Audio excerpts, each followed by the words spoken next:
Le chantier qu'on va réaliser, c'est la réhabilitation de tout ce bâtiment qui est le pavillon Henri IV, donc ce qui abritait l'ancienne cuisine de l'hôpital. On est en train de refaire la cuisine à l'intérieur de façon à ce que les patients de l'hôpital puissent avoir des repas.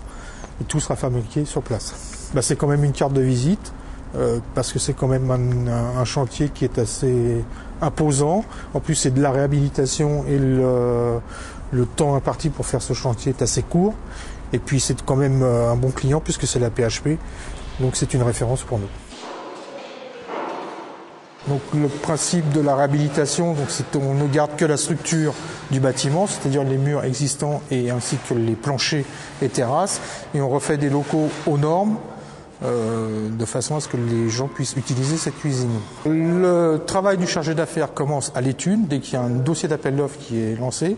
Donc il y a déjà l'étude du chantier, le chiffrage, donc la remise au client du chiffrage.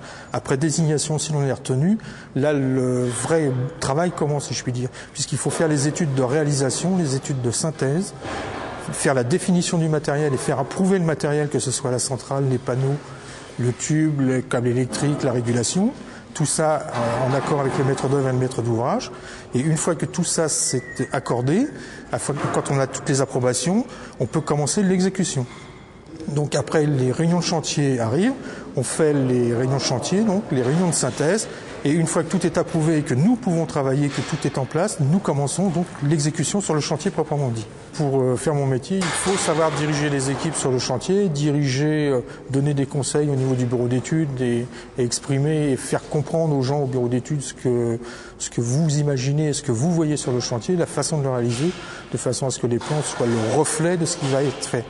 Donc je vérifie bien avec le maçon qu'il soit prêt, qu'il ait fait les murs en temps et en heure, que le carreleur ait bien fait son carrelage, que l'étanchéité soit passée et que toutes les attentes électriques ou la clim qui nous concerne nous soient bien exécutées de façon à ce que nous puissions travailler en temps et en heure afin de respecter les délais. Je serai moi personnellement sur le chantier afin que le délai et la qualité du travail soient respectés. Ce qui me plaît dans le métier du froid, c'est que pour moi c'est un nouveau challenge puisqu'il n'y a que 2-3 ans que je suis dans le métier du froid. Avant j'étais dans le métier du chaud, je faisais de la cuisine et j'apprends des nouvelles choses et ça complète mes connaissances et ça me permet d'aller plus loin.